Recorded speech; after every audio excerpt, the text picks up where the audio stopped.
Good morning, students. So we are at the end of this topic. There is digestion and absorption. So hope you may utilize this holidays to revise this topic which we have already completed. So anyhow, today we are supposed to cover this last topic in this chapter, that is nutritional and digestive disorders. Nutritional and digestive disorders. Okay, so in this topic we have to discuss certain disorders which is related to the nutrition. Which means if we take excess of nutrition also, it may cause some problems in the body, right? If we take low nutrition also, it may cause some problems in the body, right? So that kind of this disorders we are going to discuss today. And moreover, certain defect which is caused inside this digestive tract also we have to discuss. Understand? Okay. So that is this nutritional as well as digestive disorders. Fine. So here, and in our textbook it is given as a paragraph. The title of this disease is given, and below that this it is given as a paragraph. But here I have made this a table column, so to make you to understand it easily, and hope you can pick up the points very easily by this method. Understand, right? Okay. So let us go for the topic. Right. So the first is disorder. So here first column I have made the disorders. The second one, the causes, the reason for this disease, which may cause these disorders. Okay. And the last column I made as the symptoms. So hope you can learn it without confusion, right? Okay. So listen, the first disorder is colitis. Colitis. Okay. So usually, we are discussing about the digestive tract, right? So the digestive tract actually is a, it's an entry point. It is a major entry point for this lot of pathogens such as bacteria or virus or worms, whatever it is, larval stages.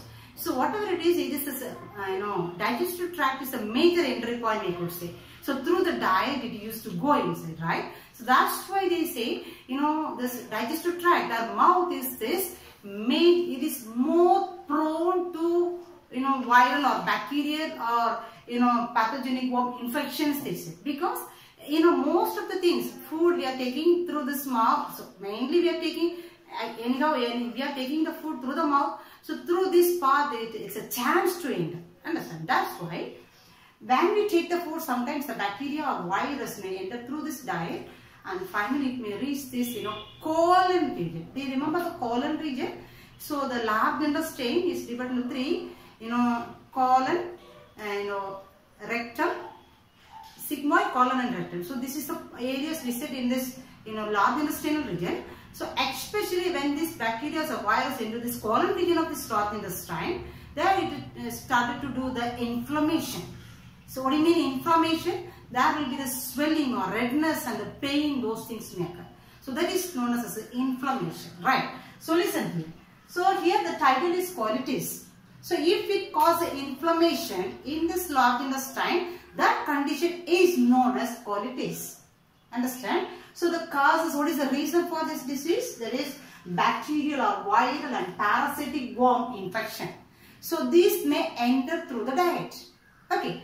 And what are the symptoms will be there? Mainly the inflammation in this colon. Along with this, the other symptoms we could say rectal bleeding, abdominal cramps and diarrhea. Rectal bleeding. So rectal bleeding means along with this motion or feces, the blood also may discharge. That we could say is a rectal bleeding. Okay. Next one, abdominal cramps. Abdominal region, the lower stomach, that is known as abdominal region. In that part, the muscles may contract tightly. That is known as cramps. So the abdominal cramps will be there. Then diarrhea. So this, dysentery, also diarrhea. So this is the symptoms because of this, colitis. Understand? So let us go for the next one. That is, so it is well known. This is hope you know about this kwashiorkor, kwashiorkor as well as the marasmus. Both the same kind of this disease. I mean, there is the reason is same. The first one is kwashiorkor. Kwashiorkor.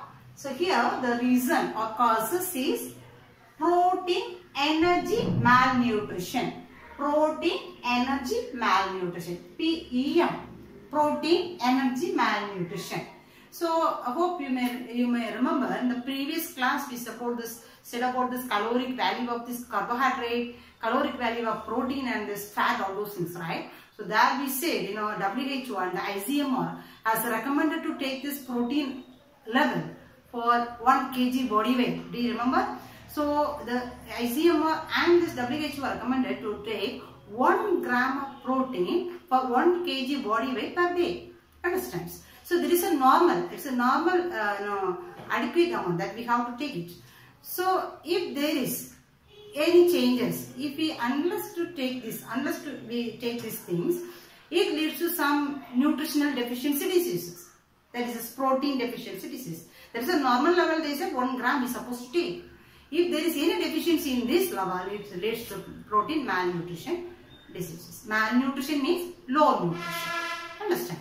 So mainly, hope you may learn in the lower classes also, the main protein energy malnutrition diseases in the early stage, especially in the early stage. In the early stage, if there is any deficiency in this protein level, it leads to these two kind of diseases. That is, kwashiorkor as well as marasmus. Okay, so let us discuss about the first one is the kwashiorkor. So this is because of this PM, protein energy malnutrition, and the symptoms. So symptoms, dry skin will be there. The skin will be very dry, poor belly. So the belly, abdominal region may become like a belly, right? Poor belly. Then edema. Edema means this, there will be the swelling in this leg region and the face, hands, there will be the swelling. That is called edema. Okay. Then stunted growth. So the growth will be low. That is a stunted growth. Short nature will be there. Okay. Then changes in the hair color. The hair color will change. The black color will change. Then body weakness will be there. Right. The next one, irritability. Irritation will be there. Right. Irritation means. So these are all the symptoms of this kwashiorkor disease. Have you got? Okay. Let us go for the next one. It is marasmus. Marasmus also the protein deficiency disease. But here one more word they added here. There is acute. Acute protein malnutrition. Acute also type also there. Moreover chronic type also there. There is a difference between these two. Acute means if there is a protein deficiency for short time. So within a short duration this disease occurs. Or chronic means this is a gradual process. Continuously if there is any lack of this any nutrition, it may lead to some kind of this disorder. That we can say it is chronic.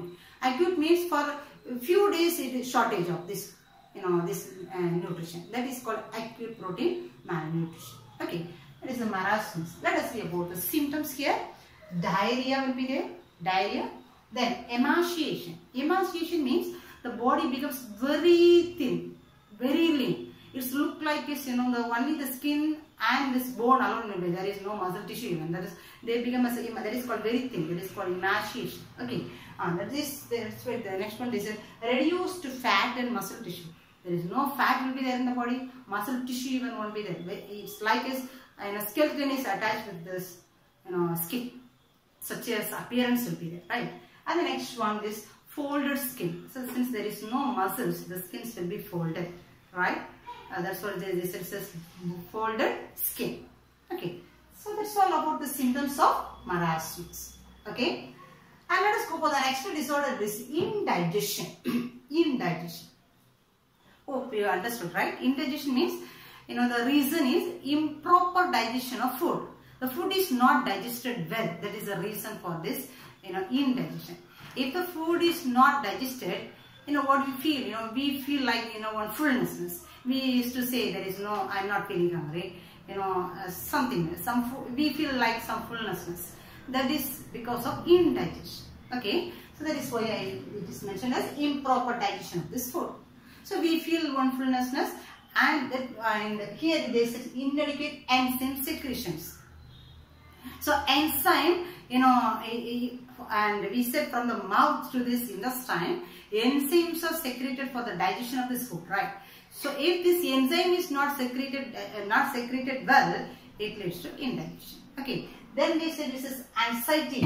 So anxiety means some excitement or tension. So these things will be there. Anxiety. Then food poisoning. If there is any food poison, if it which is not suitable or comfortable to our body, so that is as a food poisoning. Overeating. So overeating. If you take excess of food.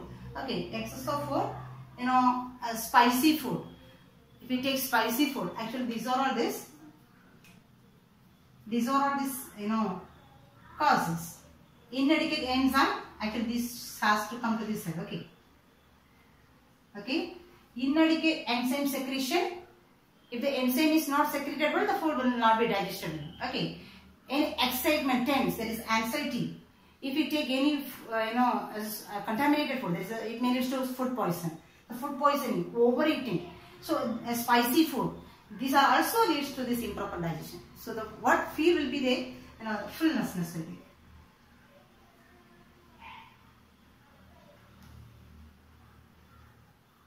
Fullness of stomach.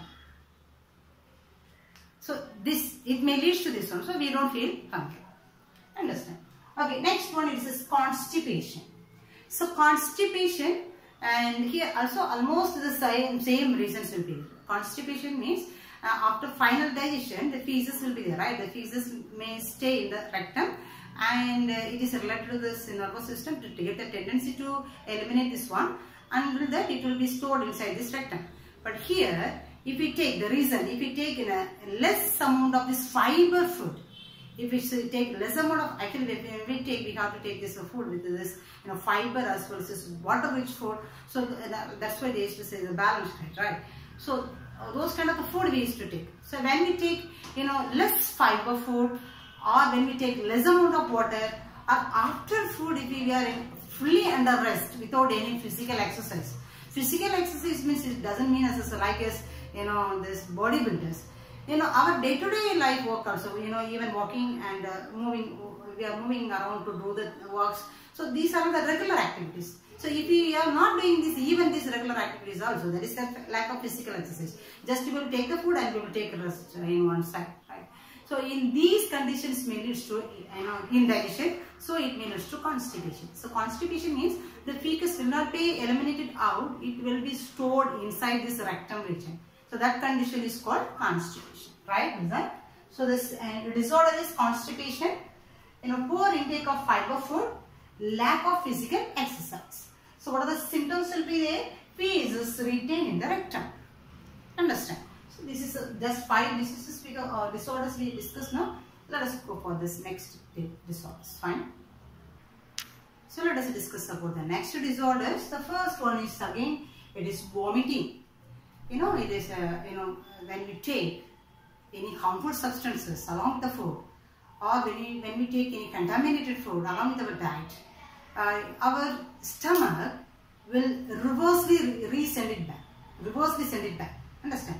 We remember this one of the movement we said peristaltic movement, which is produced by the intestine. So the peristaltic movement is produced from the esophagus almost, right?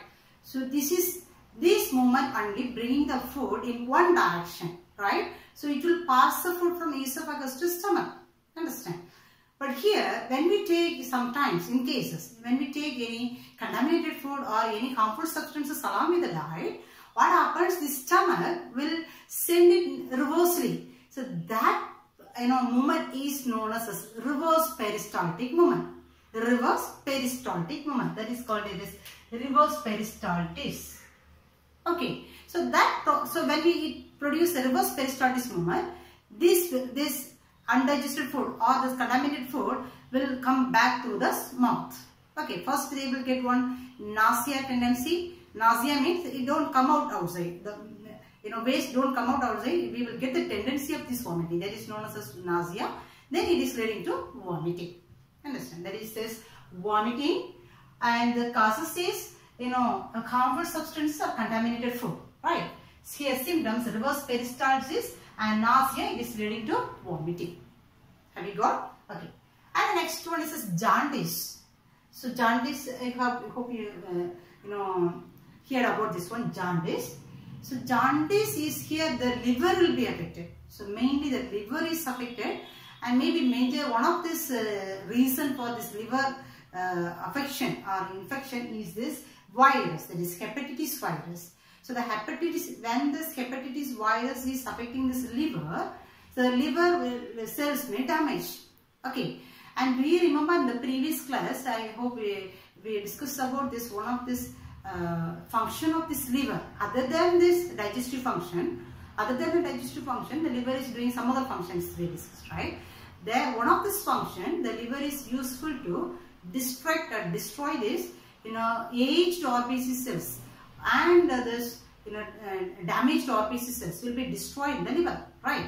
So when it destroys, it will produce some substance, the waste substance, that is known as bile pigments. That is known as bilirubin, biliverdin, those things we discussed in the previous class, right? So here, because of this hepatitis virus, when the liver is infected, the liver failed to do this function. So this liver will not destruct these RBC cells, or aged RBC cells and the damaged RBC cells. And even if it is destructed, the waste will not be removed from the blood. So it may deposit in the blood even.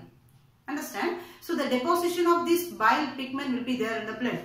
So this pigment may lead to the color changes in this eye as well as on the skin. It may lead to yellowish color, right? So that is about this jaundice. Listen. So the disorder is jaundice. The causes is it is because of the hepatitis virus sometimes. Then the symptoms are deposition of bile pigment, change eye and skin color into yellow. Have you got? And the next one is liver cirrhosis, or it is known as deserted liver, or it is known as scarred liver. Deserted liver or scarred liver. So that is liver cirrhosis. So here this reason for this diseases is, here also the liver will be affected, right? So liver will be affected, and this also may be because of this infection. Viral infection also one of this major cause, reason will be there. And other than this, there's other major symptoms and the reasons are consumption of this alcohol. So consumption of this alcohol as well as if they consume any poisonous substances also may damage this liver. Have you got? And it may lead to some symptoms. That is, it will destruct or degenerate this liver cells, hepatic cells. So the hepatic cells means liver cells. The liver cells destruction or degeneration. The liver cells, actually we said it is regeneration capacity is there in this liver cells. It will regenerate. So here they mentioned the word, it is degenerate. Degenerate means opposite for regeneration. So the liver cells will not be newly produced. That is the degeneration will be there. Okay. So this may lead to the formation of damaged blood vessels, damaged bile duct. Understand? Then it may lead to the formation of some fibrosis. Fiber formation will be there in the liver. Okay, so let us see about this. And liver cirrhosis is otherwise known as a deserted liver, or it is known as a scarred liver, right? Here the causes is infection. It may be due to the infection, consumption of poison and alcohol, and another one malnutrition also. Low nutrition. If there is nutritional deficiency, also leads to liver cirrhosis. Right. Symptoms: degeneration of liver cells, abnormal blood vessel, and abnormal bile formation, bile duct formation. Right. Then formation of fibrosis. So these are all the symptoms. Fine. So the next one is this gallstones. Right. Gallstones. Have you heard gallstones? So we may hear about the kidney stones, right? So kidney stones may form when this body water is dehydrated, right? So the kidney stone is made up of calcium oxalate and phosphate. So those things, right? So here actually it's a gallstones. Have you heard gallbladder? So gallbladder is a pouch-like structure which is present inside this liver, right? So what is the role of this gallbladder? This gallbladder will store the secretion of this liver. So the liver will secrete the bile juice. So this bile juice will be stored inside this gallbladder, right? So listen, gallstones means, so actually bile juice consists of what are the substances? Bile salt, it consists of cholesterol, it consists of bile pigment, phospholipid. So these are all the substances, the composition of this bile juice, right? So if there is any alteration in this composition, in case of bile salt level may increase or this cholesterol level may increase, if there is any alteration in this composition level, it may lead to the formation of stones. So here especially they say these stones may deposit in this duct region or in this gallbladder region, and here these gallstones are formed of mainly of crystallized cholesterol. Crystallized cholesterol. Here it is crystallized cholesterol. cholesterol, right? Okay, so let us see. So gallstones, it is formed of this crystallized cholesterol, and here the reason alteration in this composition of bile, right? Okay, then so what happens here? Symptoms: obstruction in the cystic, pancreatic as well as the hepatopancreatic duct, right? Then so what do you mean cystic duct? So the duct, gallbladder. Actually, if we draw the gallbladder, so this is the gallbladder, right? So gallbladder, the bile is stored. This duct which is coming out from this gallbladder is known as cystic duct. Cystic duct, right? And what is the role of this gallbladder? It is storing this bile secretion, right? So the other two duct is collecting the bile juice from the liver. So that duct is known as hepatic duct. So from right side and the left side, two ducts will collect this bile juice. So this is known as hepatic duct. Hepatic duct. Do you get me? Okay. Then, so this will come here. So the duct coming from this gallbladder is known as cystic duct. Right? This is gallbladder. Gallbladder. Okay. And here it connects along with this pancreas. Am I right? So here it connects with this pancreas. So the pancreas will be there. So this is the pancreatic duct. The pancreatic duct also will be left here. And finally, this the cystic duct as well as the pancreatic duct both will become as the hepatopancreatic duct. So this is a hepatopancreatic duct. Okay. So if there is a stone formation in this gallbladder, what happens here in this cystic duct region, in this hepatic duct region, in this hepatopancreatic duct region, that will be the obstructions. What do you mean obstructions? Blockages. The stones will block. So listen, liver is doing the major role in the body, right? So if there is any obstructions here, liver cannot, and main function already we said is the digestion function. So the digestion function, this will be left into this duodenum region of this intestine through this hepatopancreatic duct, right? So if it is blocked here, it cannot digest the food properly. If the food is not digested well, the nutrients we will not get. Have you got? So it's a major reasons. Then again we said the bile pigment has to be removed. So those function will not happen. So there is a major problem may happen because of this gallstones, right? So let us see. So obstruction in the cystic duct, pancreatic duct, hepatopancreatic duct. Because of that the area there will be the pain. Understand? Then it is leading to jaundice. Okay, and that is leading to pancreatitis. Pancreatitis means inflammation in the pancreas. Infection or inflammations in the pancreas is known as pancreatitis. So this is the symptoms because of this gallstones. Have we got? Next one is this appendicitis. Appendicitis. Appendix, do you remember appendix? So when we discussed about this structure of this intestine, small intestine, the large intestine. So small intestine is here, right? Small intestine. So small intestine, it is leading us as large intestine, right? So large intestine, there is three regions will be there: cecum, colon, rectum, right? Cecum, colon and rectum. The part which is connected to the small intestine is known as cecum. Cecum, right? And from this side, one finger-like projection will be there, one outgrowth. This is known as appendix. Appendix. Okay, so actually it is not well functioning for this, human beings we said, but this is, in these regions is helpful for cellulose digestion. So those things we discuss in the structural region, right? Okay, so this is appendix. From here actually it is, large intestine. Large intestine will be formed, right? Okay, so this is appendix part. Understand?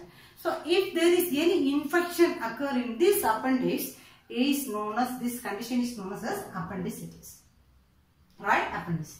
Here, the reason is inflammation in the vermiform appendix. Inflammation in this appendix only known as it is one of this vestigial organ, we could say, since our ancestor had, we are having.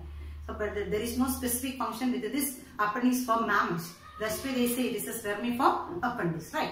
Okay, so anyhow, there is an inflammation in this appendix region.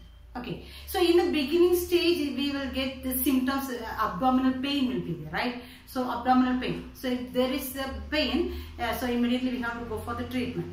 So unless we go for the treatment, or if the treatment is delayed, what happens here, this appendix will rupture, it will break.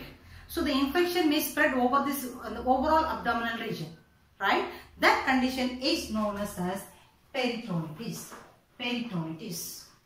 Understand? So listen, this disorder is appendicitis. The reason is inflammation in the vermiform appendix, right? The symptoms, abdominal pain, severe pain will be there, and it is leading to peritonitis. If the treatment is delayed, it leads to peritonitis. Understand? Okay, so let us go for the next disease. Fine. So let us go for the next one. It is hiatus hernia. Hiatus hernia, or it is known as diaphragmatic hernia. Diaphragmatic hernia, right? So what do you mean diaphragm? It is, so if you see the lungs, and if you see the lungs, it's a trachea, it's divided the bronchi, right? Bronchi, and it is enclosed with the lungs, right? At the bottom, it consists of this diaphragm, right? Diaphragm. So this is the diaphragm actually, right? It is present in the thoracic region or in the chest region. So this is regarding this, respiratory tract. So here in the same site only, digestive tract also. So actually we could say the esophagus region. So the esophagus, pharynx, then esophagus, right? So the esophagus region is moving through this way where this diaphragm is present, right? In this region is present, this esophagus of this digestive tract is present, right? And esophagus is leading to stomach. The next part is actually here it is stomach, right? So the esophagus is leading to, here actually it is stomach, right? Here in diaphragmatic hernia or in a hiatus hernia means, this is one of this, they said it is, structural abnormality. Structural abnormality means this, upper part of the stomach will protrude above this diaphragm region. Actually, it is below this diaphragm, right? In certain cases, what happens here? This upper part of the stomach. So this is the stomach, right? So here liver and so on. So here. So this upper part of the stomach will protrude above this. It will swell above this diaphragm. So this is a structure. That's why they said it is a structural abnormality. So that condition is known as hiatus hernia, or since it is present above this diaphragm region, they mentioned it as diaphragmatic hernia. Have you got? Okay. So here, listen. So what is the reason for these things? So the first reason is structural abnormality, and another one, it is actually they said it is the reason is not exactly known, but this may be the reason. Sometimes because of any injury, this muscular this muscles or tissues which is present in the stomach region or abdominal region may become weak. So weak abdominal region, right? Or else if we give one continuously if we give one heavy pressure in this abdominal region. For example, when we cough, continuously cough, we are giving the pressure in this abdominal region, right? In the stomach region. Or, vomiting, if they have any severe vomiting, so the pressure is in this stomach region. Or we could say if we lift any heavy weight, so the pressure is going towards this abdominal region. Actually, in this abdominal region. So if we give continuously, if the persons when they do any manual jobs, heavy works, continuously the pressure is going inside this abdominal region. So what happens here? So this muscle tissues which is present in this abdominal region may become weak. Okay. So that's why they are having this, hernia, right? So the stomach will bulge above this diaphragm region. Have you got this? This is, hiatus hernia, or this known as a diaphragmatic hernia, right? And because of this, what happens there? So because these regions, the stomach will send back this digested food which is present inside the stomach will be sent back like a peristaltic vomiting sense, right? Through this reverse peristaltic movement, this food will be taken back towards this esophagus, or even it is coming to near the oral region, mouth region, right? So even it is coming towards the mouth region also. So because of that, since the digested food is coming there, already we know the stomach hydrochloric acid is there for the digestion, right? So since the acidity is there, when it is coming reversely, when the digested food is coming reversely, we will get one heartburn, right? There is one heartburn means to get, right? And again they said it is pain in in this, chest region. So since it is acidic nature, in this chest region, the center of the chest region, there will be the pain nodes.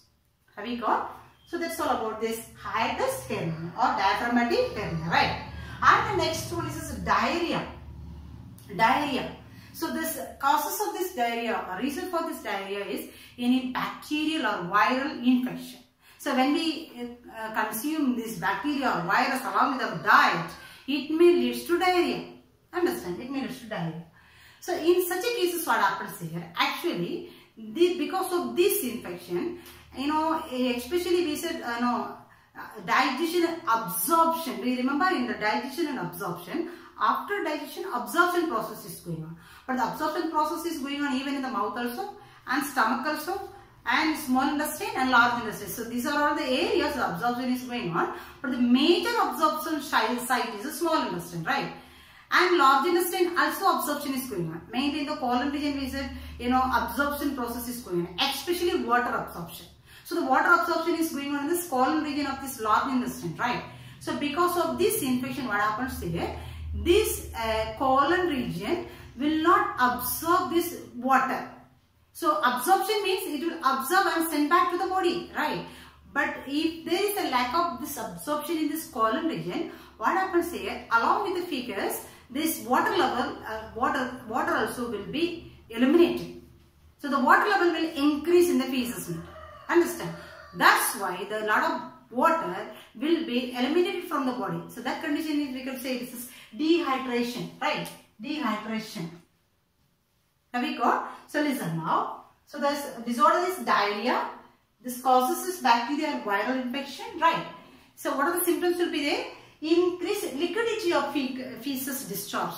So feces liquidity will increase. What is the reason? Because the colon is not absorbing this water level. So since it is not absorbing, the water is retained along with this feces. So it will be discharged. Have you got? And so when a lot of water is eliminated, that condition we could say as dehydration. Understand? So that is about this diarrhea. And the next one is peptic ulcer. Peptic ulcer, right? Especially this ulcer is there is two types of ulcer you say. There is gastric ulcer as well as duodenal ulcer. Gastric ulcer as well as duodenal ulcer. So gastric ulcer means it's an ulcer in stomach region, that is known as a gastric ulcer. Sorry. So if there is ulcer in duodenum region, that we could say as a duodenal ulcer. Okay. So this gastric ulcer mostly it is affecting this age group above 50 years. But in case of this duodenal ulcer, it is affecting 25 to 45. Okay. So let us see what is ulcer first of all, right? So ulcer in the sense, do you remember this, when we talk about the digestion process, we said the stomach is secreting hydrochloric acid and the gastric juice, right? So gastric juice will be secreted and the hydrochloric acid will be secreted and the goblet cell is secreting mucus, right? So gastric juices as well as hydrochloric acid is responsible for the digestion of the food, right? And what is the role of this mucus? So hydrochloric acid is one of the acid, right? So there may be the chance of, surely there will be the chance of this eroding this wall of the stomach as well as the duodenum by this hydrochloric acid, right? That's why this mucus layer is covering this, outer layer, wall of the stomach as well as the duodenum. So this mucus is protecting this wall of the stomach as well as the duodenum from this effect of this hydrochloric acid. Understand? That is the function of this mucus actually. So because of certain reasons, what happens? This, this hydrochloric acid, this mucus will be eroded. The mucus will be eroded with this hydrochloric acid. So this hydrochloric acid will directly make this effect on this wall of this stomach and the duodenum. So that's it may lead to this ulcer or wound inside the stomach and the duodenum. That is called as actually ulcer. Understand? So that type only we say it's a gastric ulcer as well as a duodenal ulcer. Okay. So let us see the reasons for this one. What may be the reasons for this ulcer, right? So first, one major reason is one of this bacteria. The bacteria is Helicobacter pylori. Helicobacter pylori is a bacteria, right? Bacteria is one of the reason and to erode this mucous layer, right? And next one is aspirin. The aspirin actually it is one of the painkiller. So when they consume excess of aspirin, and it leads to the eroding of this mucous layer of this stomach, right? Then, and excess consumption of anti-inflammatory drugs. Anti-inflammatory means in the science, the drugs we are consuming for to protect for inflammation, right? That is known as anti-inflammatory. Inflammation means swelling and the pain, that is inflammation. To cure this inflammation, we are taking anti-inflammatory drugs. If we consume excess amount of this one, it is also made into ulcer, right? Next one, smoking. These are all the major reasons we could say. Smoking and alcohol and caffeine. Caffeine is one of the substances which is present inside the coffee, right? So this one. Then there is psychological stress. So if there is any stress mentally, there is a psychological stress. So these are all the things is leading to the erosion of this mucous layer of this stomach and duodenum, right? So because of this, what happens there? What symptoms will be present? So the tissue lining, mucosa, and in stomach and the duodenum will be eroded, right? So the tissue lining or the mucosa layer is covering this stomach and the duodenum layer that will be eroded because of this reason. So the causes of this erosion is this one. Have we got? Okay. Then, so that's all about this peptic ulcer. Okay. And the next one is obesity, right? Obesity. What do you mean obesity? There's an excess of fat is stored in the adipose tissues. Excess of fat will be stored in the adipose tissues. That is known as obesity, right? So the reason for obesity, maybe it's a genetical reason will be there. Genetical reason means if the parents have this obesity, maybe due to the gene, it will transfer to the next generations, right? So there is a genetical reason, right? Then excess of food, if excess intake of food. So that is also one of the reasons, right? So these are all this reason for obesity. So we could say obesity and this genetic reasons will be there. Excess of this food will be there.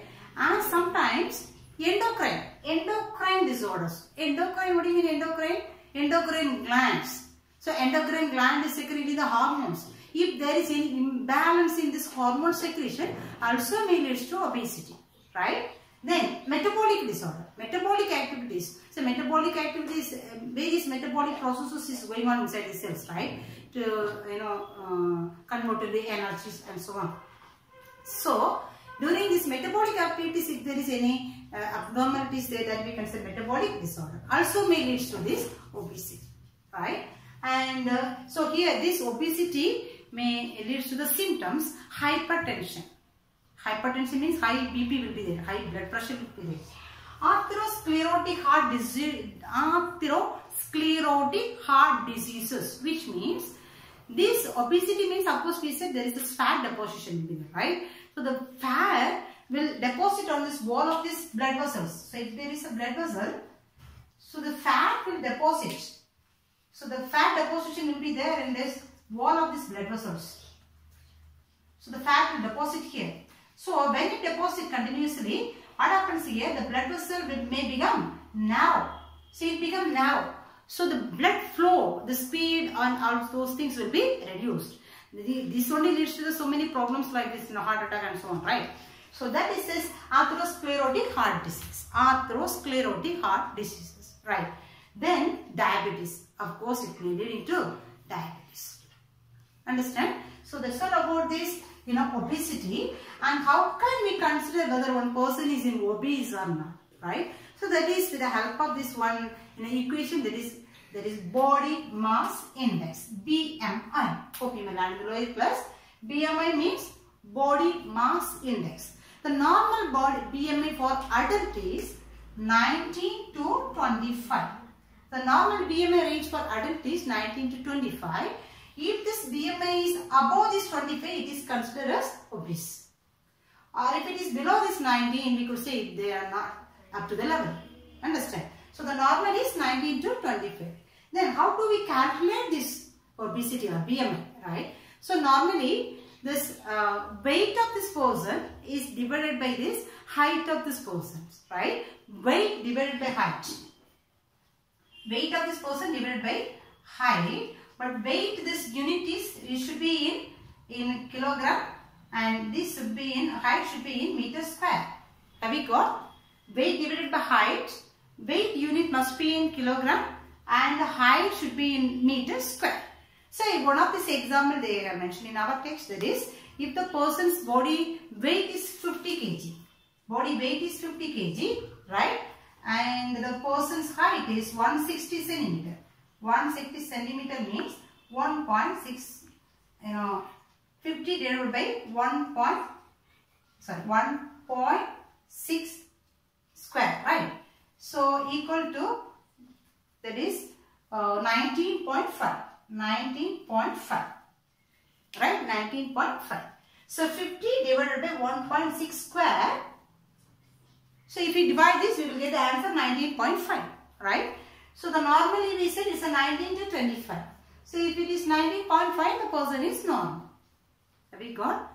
So that's all about this obesity, and this obesity will be calculated with the formula body mass index BMI, right? So that's all about our chapter, that is digestion and absorption, and hope you are covering little by little, and anyhow, so today Wednesday, and so we will meet in the next class on Monday. So until then I will give one revision schedule for you.